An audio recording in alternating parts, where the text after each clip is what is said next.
రామాయణ ఉత్తరకాండ 81 సర్గ. శుక్రాచార్యుని శాప ప్రభావంలో దండుడు రాజ్యమంతా నశించిపోవుట, అక్కడి నుంచి మునులందరూ వెళ్ళిపోవుట, తండ్రి ఆదేశాన్ని అనుసరించి అరజ ఆశ్రమంలోనే ఉండిపోవట గురించి చెప్పబడింది. సాముహూర్తాదాతుపశ్రుత్య దేవర్షిః అమితప్రభః స్వమాశ్రమం శిష్యవృత్తః క్షుధార్తః సన్యావర్తత. చాలా తపప్రభావంతో ఎంతో ప్రభావశాలిగా ఉన్న దేవర్షి అయిన శుక్రాచార్యుడు శిష్యుల ద్వారా అక్కడ జరిగిందంతా తెలుసుకున్నాడు. క్షుధార్తుడై ఉన్న ఆ మహర్షి ఆకలితో ఉన్నాడు. పైగా ఇప్పుడు ఇటువంటిది విన్నాడు. వెంటనే శిష్యులతో కలిసి ఆశ్రమం దగ్గరికి మళ్ళీ వచ్చాడు. సో అపశ్యత్ అరజాం దీనాం రజసా సమభిప్లుతాం జ్యోత్స్నామివారుణగ్రస్తాం ప్రత్యూషేణ విరాజతిం. ఆకలితో ఉన్నాడు. ఇప్పుడు కోపం కూడా విషయం తెలిసింది కాబట్టి అందుకునతడు దుమ్ముతో నిండిపోయి దీనాతి దీనంగా ఏడుస్తూ కూర్చున్న తన కూతుర్ని చూశాడు. అప్పుడు ఆమె ఇక్కడ ఎలా అయితే వేకువజాములో ఆ కాంతిలో ఎలా అయితే సూర్యుడు వెలవెలబోయినట్టుగా ఉంటాడు, తేజస్సు లేకుండా ఉన్నట్టుగా ఉంటాడు. అందుకే మనం అంతలాగా సూర్యుని చూడగలం. మధ్యాహ్నం అయ్యేసరికి తేజస్సు ఎక్కువగా ఉంటుంది, అది మనం చూడలేం. అంతలాగా దీనస్థితిలో ఉన్న తన కూతుర్ని చూశాడు. తస్య రోషః సమభవత్ క్షుధార్తస్య విశేషతః నిర్దహన్నివ లోకాన్ స్త్రీన్ శిష్యాశ్చేతదువాచః. అప్పుడు శుక్రాచార్యుడు తన కూతురికి పట్టిన అవస్థను చూశాడు. ఇంకా ఆగ్రహంతో, కోపంతో, ఆకలితో ఉన్నాడు, ఇంకా కోపంగా ఉంది. పైగా తన సహాయంతోనే పరిపాలన చేస్తున్నవాడు తన కూతురిని పట్ల ఇట్లా వ్యవహరించినందుకు ఇంకా కోపం వచ్చింది. ఆ కోపం అన్నది కట్టెలు తెంచుకుని వస్తున్నట్టుగా తీవ్ర స్థాయిలో ఉన్నది, ఒకటికొకటి తోడైనట్టుగా. ఆ మహర్షి ముల్లోకాల్ని కూడా దహించి వేస్తాడేమో అన్నట్టుగా అంతలాగా మండిపడుతూ తన శిష్యులతో అప్పుడు ఇలా చెప్పాడు శుక్రాచార్యుడు. పశ్యధ్వం విపరీతస్య దండస్య విజితాత్మనః విపత్తిం ఘోర సంకాసాం క్రుద్ధాం అగ్నిశిఖామివ.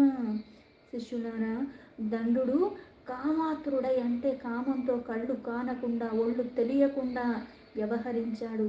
మనోనిగ్రహాన్ని కోల్పోయాడు. శాస్త్రానికి విరుద్ధంగా ఇట్లాంటి విపరీతమైన తుచ్చమైన పనికి పాల్పడ్డాడు. క్షయోస్య దుర్మతేః ప్రాప్తః సానుగస్య దురాత్మనః యః ప్రదీప్తాం హుతాసస్య సికాం వై స్పష్టమిచ్చతి. ఆ కారణం చేత ఘోరమైన విపత్తులకి గురవుతాడు. అగ్నిశిఖలాగా క్రోధంతో మండిపడిపోతున్న శుక్రాచార్యుడు తన కూతుర్ని అజరని చూస్తూ ఇలా ఉన్నాడు.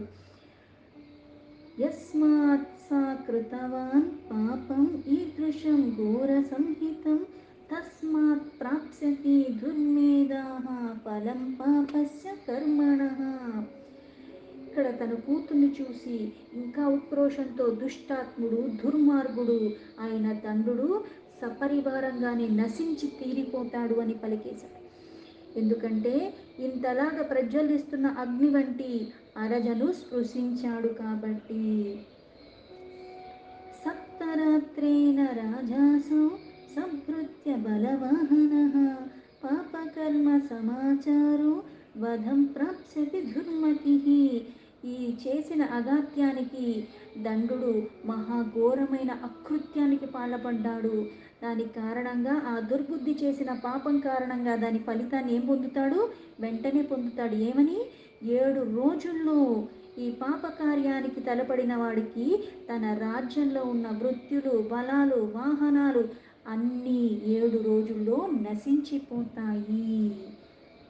సమంతాద్ యోజనశతం విషయం చాస్య దుర్మతేః దక్షతే పాంసు వర్షేణ మహతా పాకశాసనః. దేవేంద్రుడు ఆ దుర్మార్గుడి యొక్క దేశమును 100 యోజనాల మేరకు తీవ్రమైన దుమ్ములతో వర్షంలాగా కురిపించి మొత్తం ధ్వంసం చేసేశాడు. సర్వసత్వాని యాని హస్తావరాని చరాని చ మహతా పాంసువర్షేణ విలయం సర్వతో అగమన్. ఆ దేశములో ఉన్న చరాచర ప్రాణులు అంటే కదిలేని కదలలేని సమస్త ప్రాణులు కూడా తీవ్రమైన దుమ్ముల వర్షం దాటికి తట్టుకోలేక పూర్తిగా అవన్నీ ఇంకా నశించిపోయాయి. దండస్య విషయో యావత్ తావత్ సర్వ సముచ్చయం పాంసువర్షమివ లక్ష్యం సప్తరాత్రం భవిష్యతి. దండుడి దేశంలో మొత్తం కూడా సమస్త ప్రాణుల మీద కూడా ప్రళయకాలంలాగా ఇంకా ఏదీ మిగలకుండా తీవ్రమైన దుమ్ముల వర్షాన్ని 7 రోజుల్లో మొత్తం కూడా అవిచ్ఛిన్నంగా అంటే విరామం లేకుండా ఎక్కడా ఖాళీ లేకుండా మొత్తం పడింది. ఇత్యుక్త్వా క్రోధతాం రాక్షసః తదా ఆశ్రమనివాసినం జనం జనపదాంతేషు స్థియాతామితి చాబ్రవీత్.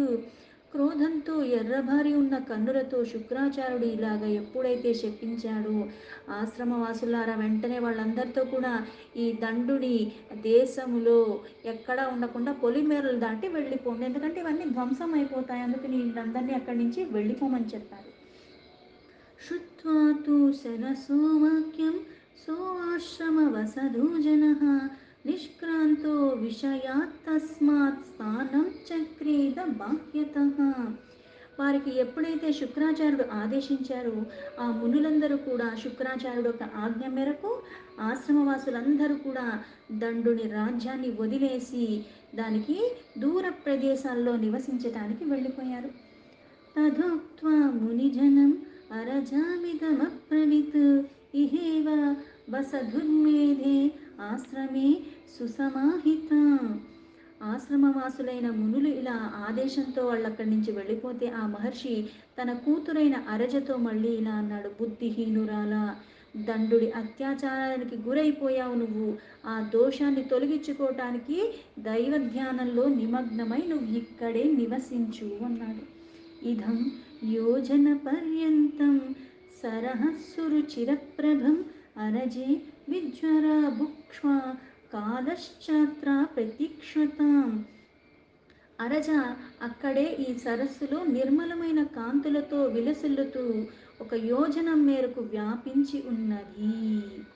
విముక్తి కాలం వరకు వేచి ఉన్నది. అక్కడ ఏదైతే దైవ ధ్యానంలో ఆ విముక్తి కలిగేదాకా ఆవిడ అక్కడ వేచి ఉన్నది. ఈ సరోవర నీటిని తాగుతూ నిశ్చింతగా ఇక్కడే ఉండిపోని చెప్పాడు తండ్రి. ఆ తండ్రి చెప్పిన దానికి తగ్గట్టుగా ఆవిడ అక్కడే ఉండిపోయింది. త్వత్సమీపే చాయే సత్వా వాసమిష్యంతి తాం నిశాం అవధ్యాః పాంసువర్షేణ తే భవిష్యంతి నిత్యధా. ఆ సరస్సు ఒక్క దగ్గర ఆ శుక్రుడు యొక్క అనుగ్రహం వల్ల సుఖంగానే ఆవిడకి, అందువల్ల ఎటువంటి ఇబ్బంది లేకుండా అక్కడ పక్షులు కానీ ఎటువంటి ప్రాణులైనా సరే రాత్రులందు అక్కడ నివసించటానికి నీ సమీపానికి వస్తూ ఉంటాయి. దుమ్ముల వర్షం వాటిని ఎప్పుడూ ఏమీ చెయ్యలేదు, చంపలేదు, హాయిగా ఇక్కడ ఉంటాయి. శ్రుత్వా నియోగం బ్రహ్మర్షేః సా అరజా భార్గవీ తథా తదేతి పితరం ప్రాహ భార్గవం వృషదుఃఖిత. ఇత్యుక్త్వా భార్గవో వాసం అన్యత్ర సమకారయత్. భృగువంశ సంజాతురాలైన ఆ అరజ ఆ మహర్షి చెప్పిన ఆదేశానికి ఒప్పుకుని దుఃఖాతి దుఃఖంలో అలానే తండ్రి అని తండ్రి మాట జవదాటకుండా శిరస్సు వహించి దాన్ని అంగీకరించింది. శుక్రాచార్యుడు ఆమెతో మళ్ళీ ఇట్లా ఆదేశించిన తర్వాత తన నివాసాన్ని మరొక చోటకి ఏర్పరచుకున్నాడు. తచ్చరాజ్యం నరేంద్రస్య సభృత్యా బలవాహనం సప్తాహద్భస్మసాద్భూతం యథోక్తం బ్రహ్మవాదినా. బ్రహ్మవేత్త శుక్రాచార్యుడితో శపింపబడినట్టుగానే ఆ దండుడొక్క రాజ్యం 7 రోజుల్లో తన వారితో పరివారంతో వాహనాలతో అన్నిటితో కూడా భస్మమైపోయింది. తస్యాసౌ దండ విషయో వింధ్య శైవల్యో నృప శక్తో బ్రహ్మర్షిణా తేన వైద్యర్మే సహితే కృతి. రామచంద్ర ప్రభు వింధ్య శైవల్య పర్వతాల దగ్గర మధ్యలో ఉన్న రాజ్యాన్ని ఏదైతే దండుడు పరిపాలిస్తున్నాడో, ఇలా కృతయుగంలో ధర్మానికి విరుద్ధంగా ప్రవర్తించిన కారణంగా, ఆ దుష్టుడొక్క కారణంగానే బ్రహ్మర్షి అయిన శుక్రాచార్యుడు శపించాడు. ఆ శాపంతో తతః ప్రభూతి కాకుత్సా దండకారణ్యముచ్యతే తపస్వినః స్థితాహ్యత్ర జనస్థానమతోభవత్. అందుకే ఏ స్థానంలో ఇలా జరిగిందో ఆనాటి నుంచి ఆ ప్రదేశము దండకారణ్యంగానే ప్రసిద్ధి పొందింది. ఇక్కడ నుండే వెళ్ళిపోయిన తాపసులు నివసించిన ప్రదేశము జనస్థానంగా పిలువబడింది. ఏతత్తే సర్వమాఖ్యాతం యన్మాం పృచ్ఛసి రాఘవ సంధ్యాం ఉపాసీతుం వీరసమయో హ్యతి వర్తతే. రామ, నీవడిగిన విషయాలన్నిటినీ కూడా నేనన్నీ వివరించి చెప్పాను. సాయం సంధ్య ఉపాసన సమయం అయిపోతుంది, దాన్ని అతిక్రమించకుండా, అంటే ఆ సమయం దాటిపోకుండానే మనం సంధ్యాది వందనాలు చేసుకోవాలి అని చెప్పాడు. ఏతే మహర్షయః సర్వే పూర్ణకుంభాః సమంతతః కృతోదకా నరవ్యాఘ్ర ఆదిత్యం పర్యుపాసతే సతేహ బ్రాహ్మణమభ్యస్తం సహితేర్ బ్రహ్మవిత్తమేహ రవిరస్తంగతో రామ గచ్చోదకముపస్పృశ. పురుషోత్తమ, ఈ మహర్షులు అందరూ స్నానాధికాలు ముగించుకుని పూర్ణ కుంభాలతో అంతటా సూర్యుడిని ఉపాసించుకుంటూ ఉంటారు. బ్రహ్మవేత్తలైన ఆ బ్రాహ్మణులు వేదమంత్రాన్ని విని సూర్యుడు అస్తమిస్తాడు. అందుకే రామ, నువ్వు కూడా వెళ్ళి ఆ సూర్యుడు అస్తమించక ముందే ఆ స్నానాధికాలన్నీ కూడా ముగించుకో అని చెప్పాడు. దీంతో వాల్మీకి మహర్షి విరచితమైన ఆదికావ్యమైన శ్రీమద్ రామాయణంలో ఉత్తరకాండలో 81 సర్గ సంపూర్ణం.